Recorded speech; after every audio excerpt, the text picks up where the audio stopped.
우리 좌우에 계신 분들과 함께 인사하겠습니다. 기쁨의 주일 되시기를 바랍니다. 인사하겠습니다. 기쁨의 주일이 되시기를 바랍니다. 네, 기쁨의 주일이 되시기를 바랍니다. 근데 인사하시는 그 폼과 모습은 별로 안 기쁘신 것 같아요. 그렇죠?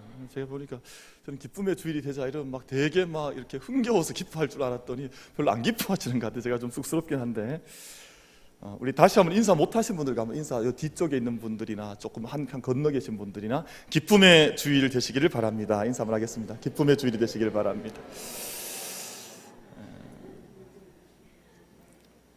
주일을 맞이하는데 뭐 안 기쁠 이유가 별로 없잖아요. 제가 대림절 넷째 주일 함께 맞습니다.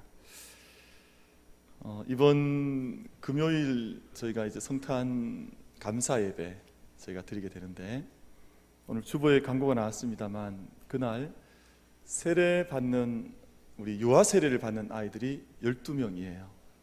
그래서 올해 정말 어마어마한 아이들이 태어났습니다. 근데 어제 그 문답을 했거든요. 근데 그 문답에 온 그 세례 문답을 위해서 온 그 부모님 태중에 또 아기를 가진 부모님이 또 있어요. 그러니까 아기들이 많이 태어나서 얼마나 감사한지 모르겠습니다. 어제 그 엄마 아빠가 같이 오고 또 아기가 같이 오니까 한 번에 다 세례 문답을 할 수가 없습니다. 그래서 세 반을 나누어서 이제 세례 문답을 진행을 했는데 아이들도 같이 왔어요. 근데 아이들 하나하나가 얼마나 다 잘생겼는지 모르겠어요. 우리 만민교회에서 태어나려면 아이들 예뻐야 되나 봐요. 기본 이상을 다 이렇게 하는 그런 예쁜 모습으로 와서 아이들 축복하고 또 어제 응답도 하고 그렇게 했습니다. 어제 오후에는 또 1월 달에 이제 태어나게 될 그 아기가 있는 가정에서 신방을 청해서 뭐 신방한 가정을 낱낱이 이야기하는 건 좀 그렇지만 모재건 모성아 그 가정에 갔다 왔어요. 우리 지성아 자매 가정에 갔다 왔는데 이제 1월 달이면 이제 아기를 낳는다 그래서 또 신방이 또 귀하더라고요. 왜냐하면 목회자가 여러 가지 종류의 신방이 있지만 이제 다음 달이면 아기가 태어날 것 같은데 태어나니까 그걸 준비하여서 신방을 청했어요. 제가 많은 신방을 다녀봤는데 이제 아기가 태어날 걸 한 달 전에 준비해서 청하는 신방은 참 오랜만인 것 같아요. 그런 일이 잘 없었던 것 같은데 이 신방도 참 귀하구나 하는 생각을 하고 어제 신방을 다녀왔습니다. 하나님께서 태의 문을 여시고 생명 주시는 것 우리에게 놀라운 하나님의 은혜인 줄로 믿습니다. 우리가 우리에게 주신 어린 생명도 중요한데요, 한 가지 더 깊이 생각해 보면 내게 주신 나의 새 생명, 하나님의 구원의 은혜를 덧입혀 주셔서 내게 허락해 주신 내가 새롭게 태어난 본 어게인한 거듭난 하나님의 자녀된 이것이 우리에게 놀라운 또 하나의 이 중요한 은혜인 줄로 믿습니다. 그러니까 아이가 태어난 것도 중요하지만 그 아이가 태어나는 것처럼 나도 예수 그리스도 안에서 태어난 사람이요, 구원 안에서 새 생명 얻은 사람이요, 하나님의 새 생명 된 것을 고백하고 오늘 하나님 앞에 마음껏 찬양과 영광의 예배로 나아갈 수 있는 우리 모두가 되기를 바랍니다. 이 예배의 정신이잖아요. 우리 같이 한번 찬양하기를 원합니다. 우리 찬양하라 내 영혼아, 우리 같이 한번 찬양하겠습니다. 내게 주신 새 생명 감사함으로 우리 고백하여서 찬양하라 내 영혼아, 우리 한번 같이 찬양하겠습니다. 찬양하라 내 영혼아, 찬양하라 내 영혼아, 찬양하라 내 영혼아, 내 속에 있는 것들아 다 찬양하라.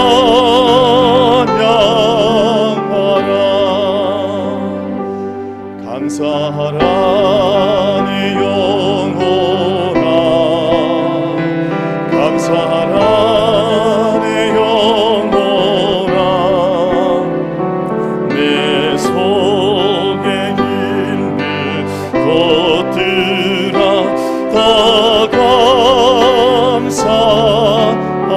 기뻐하라 내 영혼아, 기뻐하라 내 영혼아, 기뻐하라 내 영혼아, 속에 있는 것들아, 내 속에 있는 것들아 다 기뻐하라.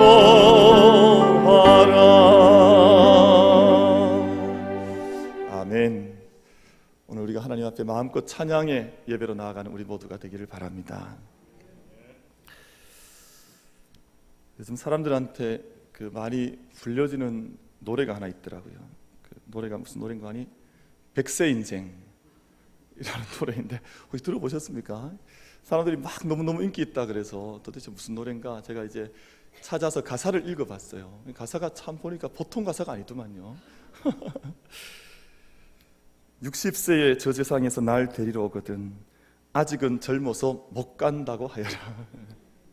70세의 저 세상에서 날 데리러 오거든 할 일이 아직 남아 못 간다고 전해라. 80세의 저 세상에서 날 데리러 오거든 아직은 쓸만해서 못 간다고 전해라. 90세의 저 세상에서 날 데리러 오거든 알아서 갈 테니 저촉 말라 전해라. 뭐 이런 가사예요. 보니까 정말 가사는 전혀 신앙적이 아니에요. 그러니까 이 노래의 가사는 신앙하고는 전혀 관계없는 아마 세상을 살면서 느끼는 세상 사람들의 한탄과 같은 인생의 어떤 헛됨에 대한 어떤 저항이라 그럴까요? 그런 이제 가사가 담겨져 있습니다. 이 노래가 패러디가 많이 되어서 김장하러 오라는 시어머니에게 못 간다고 전해라. 재촉하는 상사에게 재촉 말라 전해라. 이런 패러디들이 많이 나왔다 그래요. 노랫말이 재밌지만 이 노랫말의 그 주된 가사는 못 간다, 안 된다 하는 것이 이제 주제를 이루는 그런 노래인 것 같습니다. 마리아가 어느 날 천사 가브리엘로부터 하나님의 말씀을 듣습니다. 믿을 수 없는 이야기, 나의 이야기가 어쩌면 나에게 주어진 이야기가 아니었으면 좋았을 법한 이야기. 아직 나는 결혼도 하지 않았는데 나를 통해서 아이가 태어난다는 이야기. 여러분, 만약 이 이야기를 그 백세 인생에서 이제 만약에 붙여서 생각해 본다면 나는 아직 결혼을 안 했으니 아이를 못 가진다고 전해라. 이렇게 나오지 않겠어요? 다양하게 이야기해 볼 수 있겠습니다만, 근데 마리아는 그렇지 않았습니다. 하나님 주신 말씀을 그대로 믿고, 정말 믿을 수 없는 이야기인데, 내가 다 이해할 수 없는 이야기인데 그 이야기를 나의 믿음으로 그대로 믿고 하나님께 응답했던 여인이 바로 마리아입니다. 누가복음 1장 36절, 오늘 저희가 읽었던 본문의 바로 위쪽의 부분에 보면 38절 말씀까지 이렇게 말씀을 합니다. 보라, 내 친족 엘리사벳도 늙어서 아들을 배었느니라. 본래 임신하지 못한다고 알려진 이가 이미 6달이 되었나니 대저 하나님의 모든 말씀은 능하지 못하심이 없느니라.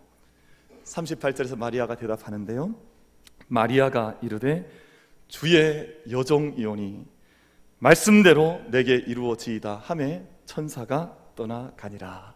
아멘. 이렇게 말씀을 하고 있습니다. 여러분, 우리가 가지는 믿음이란 이런 내용입니다. 이것이 믿음입니다.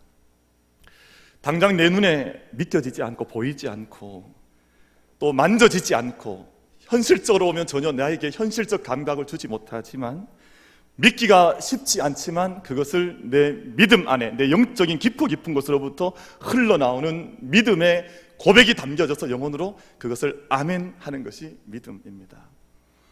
내 생각에는 불합리한 것들 많습니다. 이성적이지 않고 논리적이지 않고, 저희가 그래도 이제 공부를 좀 했다고, 우리가 좀 학문을 했다고 학문적 관점에서 봤더니 맞지 않는다 이야기하고 싶은 것들이 많이 있을지 모릅니다. 우리의 믿음은 이해를 추구하는 신앙이라는 명제를 이야기했던 신학자도 있습니다. 우리의 모든 신앙은 이해를 추구하는 신앙이지 이해를 무시한 신앙이 아니다. 저도 전적으로 동의합니다. 내가 믿는 믿음을 우리는 이해를 구하여야 하고, 내가 믿는 믿음이 무이해한, 무이성적인, 비이성적인, 비합리적인 신앙이 아니라 우리를 충분히 납득시키실 수 있는 하나님의 진리가 그 안에 있다고 하는 것을 믿으면서 그걸 추구하는 것도 우리의 신앙의 중요한 한 면이 맞습니다. 그럼에도 불구하고 하나님께서 우리에게 이루시는 일들은 우리의 이해 안에, 우리의 이성 안에, 우리의 논리 안에만 갇혀 있는 그런 하나님의 역사는 아닙니다. 그러므로 오늘 우리가 함께 읽은 마리아의 신앙은 놀라운 신앙이 됩니다.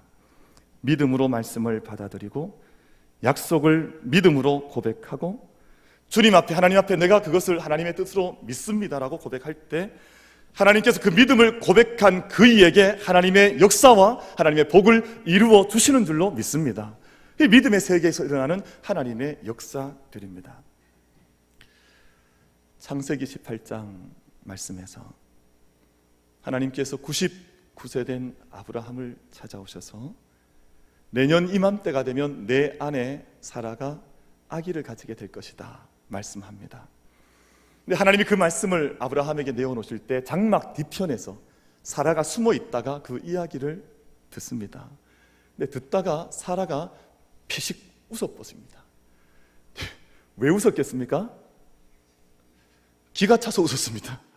도무지 믿을 수 없는 이야기, 도무지 내 나이 이미 90인데 모든 생명의 능력이 이제는 끊어진 내가 어떻게 아이를 낳을 수 있겠느냐, 믿지 않았습니다. 그때 하나님께서 아브라함에게 무슨 말씀하시냐 하면 오늘 본문에 나오는 말씀과 동일한 이야기합니다. 여호와께 능하지 못한 일이 있겠느냐, 기한이 이를 때에 내가 내게로 돌아오리니 사라에게 아들이 있으리라 말씀합니다. 누가복음 1장에 또 한 사람의 사자로 시작되는 사람이 나와요. 사라도 나오지만 사가랴라고 하는 사람이 나오는데 이분 역시 수태고지를 받습니다. 얼마 있지 않으면 너의 아내가, 너가 아들을 낳게 될 것이다. 그런데 사가랴 역시 사라처럼 그 일이 이루어질 것을 그대로 믿지를 못했습니다. 자신도 늙어졌고 이미 아내도 늙어져 있기 때문에, 나이 많아져 있기 때문에 어쩌면 믿는 것보다 믿지 않는 것이 더 자연스럽고 믿지 않는 것이 더 합리적인 것처럼 보였기에 사가랴도 그의 아내도 믿는 것이 어렵다 그랬습니다. 그런데 사랑하는 우리 만민의 성도 여러분, 마리아는 역사학자들에 의하면, 성서학자들에 의하면 마리아는 이때 나이가 그렇게 많지 않은 처녀였습니다. 소녀와 같은 처녀였는데 하나님의 말씀을 2번이나 반복해서 믿습니다. 2번을 믿어요. 한 번은 자기 자신에게 아기가 잉태될 것이라고 하는 사실을 믿음으로 아멘합니다.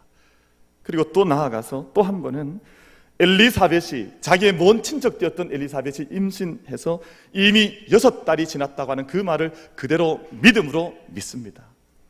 그러니까 2번이나 정말 믿기 어려운 일들을 마리아는 그것을 믿음으로 받아들여서 내게 주님께서 잉태하시는 것도 믿을 뿐만 아니라 자기의 친족된 엘리사벳이 잉태한 것도 나는 믿습니다. 그렇게 하나님 앞에 응답을 합니다. 이것이 믿음의 모습입니다.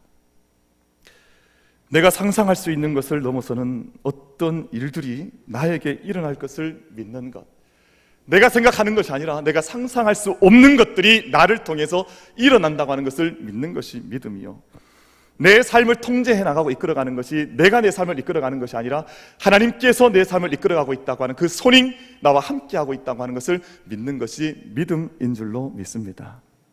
하나님께서 우리 인생을 다스리시도록 하나님을 받아들이는 것이 믿음이요, 영적인 삶이란 하나님께서 나를 통해서 새로운 일을 행하신다는 것을 믿는 것, 그것이 영적인 삶의 모습인 것입니다. 세상 사람들이 볼 때 성경은 믿을 수 없는 일들, 말도 안 되는 일들이 너무 많이 나옵니다.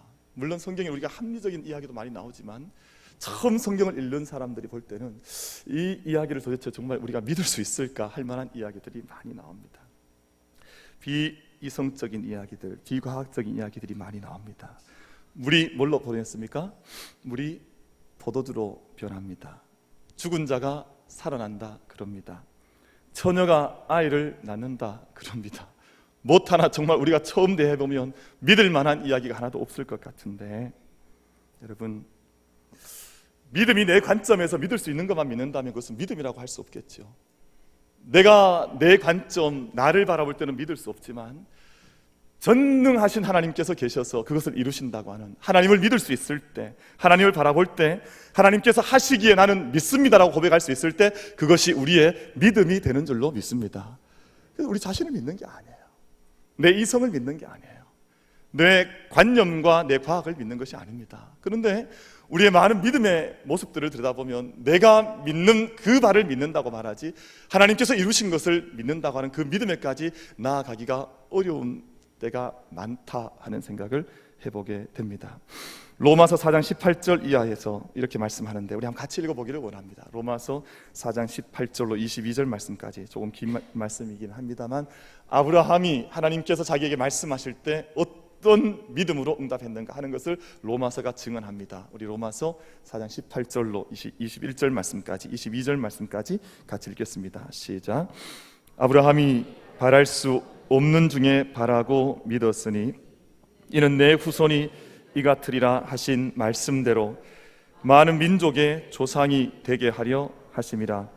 그가 100세나 되어 자기 몸이 죽은 것 같고 사라의 태가 죽은 것 같음을 알고도 믿음이 약하여지지 아니하고 믿음이 없어 하나님의 약속을 의심하지 않고 믿음으로 견고하여져서 하나님께 영광을 돌리며 약속하신 그것을 또한 능히 이루실 줄을 확신하였으니 그러므로 그것이 그에게 의로 여겨졌느니라. 아멘.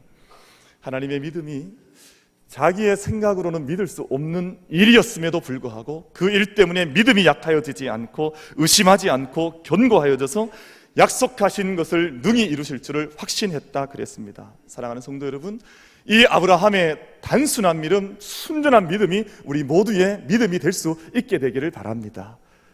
그래서 주님 보실 때 내가 다시 올 때 믿음 있는 자를 보겠느냐, 하나님 말씀 아닙니까? 우리의 믿음이 하나님 앞에 내 믿음이 그만하면 됐다고 할 만큼 우리의 믿음이 함께 하나님께 인정받을 수 있을 만큼 성장할 수 있는 은혜가 우리 만민교회 안에 일어날 수 있게 되기를 간절히 바랍니다. 마리아가 엘리사벳의 잉태 소식을 천사로부터 듣고 자신의 친척이었던 엘리사벳의 집을 향해서 달려갑니다. 여러분, 이 마리아의 집과 엘리사벳의 집이 거리가 얼마나 됐을 것 같습니까? 지금 달려갔다 그러니까, 이제 그 집에 갔다 그러니까 얼마나 되었을까? 흔히 이 말씀을 단순하게 읽으면 아마 가까운 이웃 동네 정도로 생각할지 모르겠습니다만, 지금 나사렛 동네에서 유다 산골에 있는 마을까지 대략 성서학자들은 이 거리를 150km 정도로 잡아요. 결코 가깝지가 않습니다.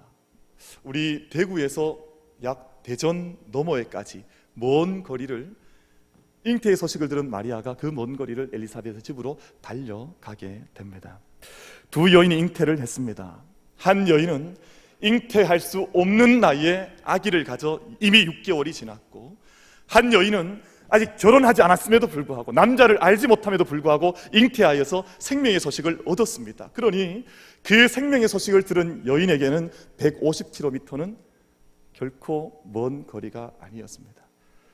믿음 안에 들은 그 소식을 자기가 직접 확인하고 싶었고, 이 믿음의 사건이 그냥 믿음의 사건이 아니라 정말 그러한지, 이 일이 우리에게 어떻게 일어날지 그 자기의 눈으로, 자기의 온몸으로 그 사건을 직접 경험해보고 싶었기 때문에 150km를 마리아는 달려가게 된 겁니다. 150km가 마리아에게는 전혀 문제가 되지를 않았습니다.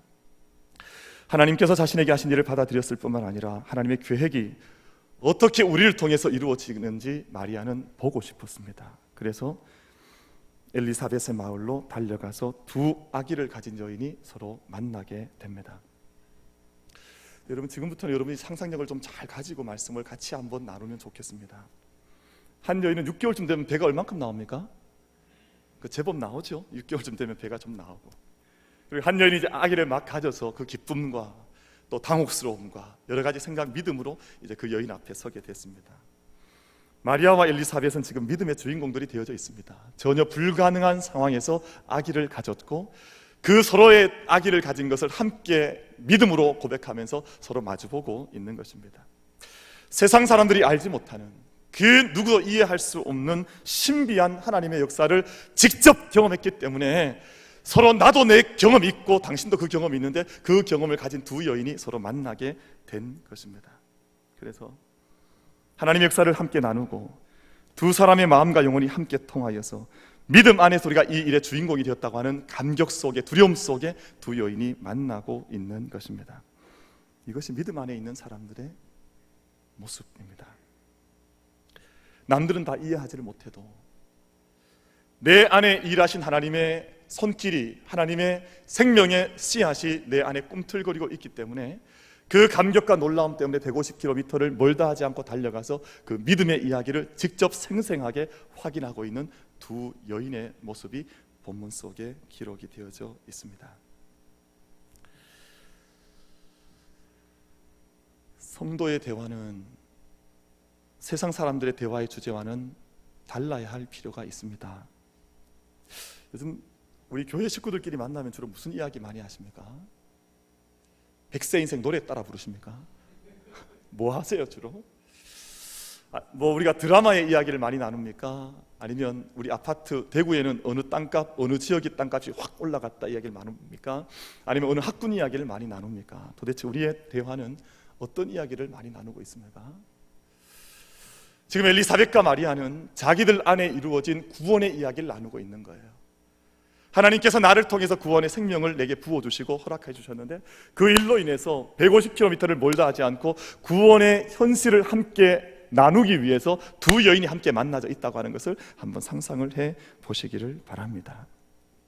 놀라운 사실은 마리아가 방문했을 때 엘리사벳의 뱃속에 있던 아기도 기뻐서 뱃속에서 뛰었다 그랬습니다. 그럼 지금 엘리사벳 뱃속에 들어있는 아기의 이름이 누굽니까? 누가 들어있습니까? 누가 들어있죠? 요한이 들어있죠. 세례 요한, 뱃속에 태중에 들어있는 세례 요한이 뱃속에 들어있는데 이제 예수님이 잉태하여 오게 되자 그 세례 요한이 아직 뱃속에 있는 아기임에도 불구하고 예수님을 알아봤다 그래요. 신비한 일이 벌어진 것 아니에요? 그러니까 뱃속에서 막 엄마 배를 막 찾던 것 같아요. 엄마 배를 차고 기뻐서 막 노래를 했다고 본문에서 증언을 하는데 복중에서 기쁨으로 뛰어놀았다 그랬습니다. 그리고 엘리사벳이 마리아에게 말을 합니다. 45절 말씀인데요, 주께서 하신 말씀이 반드시 이루어지리라고 믿은 그 여자에게 복이 있도다. 이 말을 들은 마리아가 엘리사벳의 말을 받아서 다시금 찬양을 시작하는데 그것이 오늘 저희가 함께 말씀을 읽었던 본문의 말씀입니다. 46절부터죠. 내 영혼이 주를 찬양하며 내 마음이 하나님 내 구주를 기뻐하였음은 그의 여종의 비천함을 돌보셨습니다. 보라 이제 후로는 만세의 나를 복이 읽다 일컬으리로다. 이렇게 찬양을 합니다. 여러분, 이거 신앙 공동체 아닐까요? 우리 안에서 시작된 일들을 확인할 수 있도록, 서로가 확신할 수 있도록 서로를 지원하고 축복하고 격려하는 만남이 있는 공동체야말로 참된 신앙의 공동체가 아니겠습니까? 참된 신앙의 공동체는 엘리사벳과 마리아처럼 그 먼 거리를 달려와서도 함께 있어줄 수 있는 신앙의 동료와 벗을 가지는 것입니다. 서로가 구원의 약속이 있었다는 것을 알게 되면, 구원의 경험이 있었다는 것을 알게 되면 그 구원을 들어주기도 하고 격려해 주기도 하고, 세상은 다 알지 못합니다. 그러나 그 알지 못하는 신비한 구원의 일들을 함께 격려해 주어서 확신을 심어주는 것이 신앙 공동체의 영적인 일이 아니겠습니까? 우리 만민교회에 속한 사랑하는 모든 성도 여러분, 도전합니다. 단 한 사람도 세상에 구원받지 못한 모습에 버려져 있는 성도가 한 사람도 없고, 우리 모두가 구원을 서로 격려해주며 지지해주며 확신을 심어주며 붙들어줄 수 있는 엘리사벳과 마리아와 같은 믿음의 교제가, 믿음의 섬김이, 믿음의 사귐이 이 세상 안에서 일어날 수 있게 되기를 간절히 바랍니다. 세상이 다 알지 못했거든요. 그런데 마리아와 엘리사벳은 함께 만나서 자기 안에서 일어나고 있는 놀라운 구원의 일들을 함께 나누며 이야기 나누고 있는 것입니다. 그리고 이제 마리아는 초대교회 때부터 가장 유명한 송가로 알려진 마리아 송가라고 하는 찬송을 부르기를 시작합니다. 영어로 표현하면 매그니피켓이라고 하는 찬송인데 이것을 마리아의 송가라 그래요. 그러니까 The Hymn of the Virgin Mary라고 하는 것을 단 한 단어로 줄여서 이렇게 표현을 하는 겁니다. 매그니피켓이라고 부르는데, 먼저 마리아는 하나님께서 자신에게 행하신 일을 찬송을 합니다. 46절부터 48절까지지요. 그런데 그 찬송의 내용을 가만히 들여다보면 자신의 비천함을 하나님께서 돌봐주셨다는 겁니다. 이 비천함이 뭐겠습니까? 성경에 보면 구약으로부터 신약에 이르기까지 늘 비천함에 대한 이야기를 해요. 비천함에서 나를 구원하신 하나님을 찬송하는 대목이 성경 속에 곳곳에 등장을 합니다. 예를 들어서 사무엘상 1장 말씀에서는 한나는 자신의 비천함이 그녀에게 아기가 없는 것이 자기의 인생의 비천함이었다 노래합니다. 그런데 그 비천함에서 하나님께서 나를 일으켜 세워주셔서 나에게 생명 주셨다, 아기를 주셨다, 그렇게 사무엘상 2장에서 자기의 비천함에서 세워주신, 구원해 주신 하나님을 노래하고 있습니다. 사랑하는 성도 여러분, 그렇다면 오늘 우리에게 도대체 비천함이란 뭐겠습니까? 지금 마리아가 매그니피켓이라고 하는 마리아 성가에서 몇 번을 걸쳐서 우리를 비천함에서 일으켜 세워주신 하나님이라는 노래를 하고 있습니다. 이 비천함이란 뭐냐 하면 마리아 개인에게는 생명을 얻은 것이라고, 예수 그리스도께서 내게서 태어나는 것이 비천함에서 건짐받은 것이 됩니다만, 다시 한번 말씀을 드려보면 이 세상에 예수 그리스도가 없는 인생들, 아직도 구원받지 못한 인생이 가장 비참한 인생이요 비천한 인생이 된다고 성경에서는 말씀을 하시는 것입니다. 좀 어저께였습니까? 이틀 전이었습니까? 서울대학에 있는 한 학생이 자살을 했어요. 자기의 생명을 버렸습니다. 서울대학 갈 것 같으면 저희가 비천한 인생 아니죠. 또 부모님이 어떤 분들인가 봤더니 대학에 강사를 하세요. 그리고 어머니는 또 학교의 교사이기도 하세요.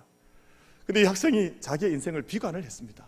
내 인생이 흙수저 같다, 내 인생은 금수저가 아니다, 뭐 이런 생각을 좀 한 것 같아요. 사랑하는 성도 여러분, 세상의 비천함이 어떤 인생이겠습니까? 어떤 인생이 비참한 인생이겠습니까? 우리가 외적으로 번듯하게 살아간다 할지라도, 외적으로 많은 것들을 이루며 살아간다 할지라도 그 생명 안에 예수 그리스도가 없으면, 아기 예수를 가지고 있지 못하면 비참한 인생이 되는 줄로 믿습니다. 여러분 다 믿으십니까? 우리 안에 우리를 향해서 찾아오신 아기 예수 때문에 마리아가 마리아의 성가의 노래를 부르고 있는 것처럼 내게 오신, 내 안에 계신 예수 그리스도로 인해서 찬미의 제사를 하나님께 올려드릴 수 있는 우리 모두가 될 수 있게 되기를 간절히 바라겠습니다. 우리에게는 찬양할 이유가 있습니다. 비천한 자를 높이시고 줄이는 자를 배불려 주시고 이 땅에 연약하여 하나님 알지 못했던 사람들을 구원해 주신 하나님을 마리아가 노래하고 있지 않습니까? 우리도 찬양할 이유가 있는 것이지요. 우리 시대의 교부라고 인정받는 칼 바르트라는 신학자는 모차르트를 너무너무 좋아했습니다. 그래서 나는 천국에 가면 모차르트를 가장 먼저 만나보기를 원한다, 그렇게 자기의 책에서 이야기를 했어요. 이유가 있습니다. 하나님께서 창조하신 온 우주 만물 가운데 들려진 소리를 그대로 사람들에게 들려주는 사람이 있는데 바로 모차르트다. 칼 바르트는 그렇게 이해를 한 겁니다. 그래서 온 세상에 하나님 창조하신 그 모든 이야기들을 노래로 들려줘서 찬송의 곡을 쓴 사람이 모차르트다, 그렇게 이해를 하고 있는 겁니다. 여러분, 구원을 경험한 사람들은 찬양하지 않을 수가 없습니다. 그래서 성경의 곳곳에 보면 구원을 경험했던 사람들 공동체는 언제라도 찬양을 올려드렸습니다. 출애굽기에서는 홍해를 건넜을 때 모세는 모세의 찬송을 한 장 전체로 올려드렸습니다. 한나는 사무엘을 얻었을 때 그 사무엘을 얻은 것 때문에 한나의 찬송이라고 하는 제목으로 찬양을 올려드렸습니다. 시편 33편 1절 말씀은 너희 의인들아 여호와를 찬송하라, 즐거워하라, 찬송은 정직한 자들이 마땅히 할 바로다, 그렇게 권고를 하고 있습니다. 하나님의 아들이 마리아의 몸을 통해서 이 땅에 오셔서 사람들을 구원한다는 소식을 들었을 때 마리아가 할 수 있는 일은 찬양밖에는 없었습니다. 하나님의 구원 계획을 듣게 될 때 그 무엇도 찬양을 방해할 수가 없는 것입니다. 우리 모든 성도들께서 언제나 믿음으로 하나님께 응답하며 하나님의 구원의 역사에 찬양으로 화답할 수 있는 은혜가 우리 모든 성도들 삶을 통해서 나타날 수 있게 되기를 간절히 바라겠습니다.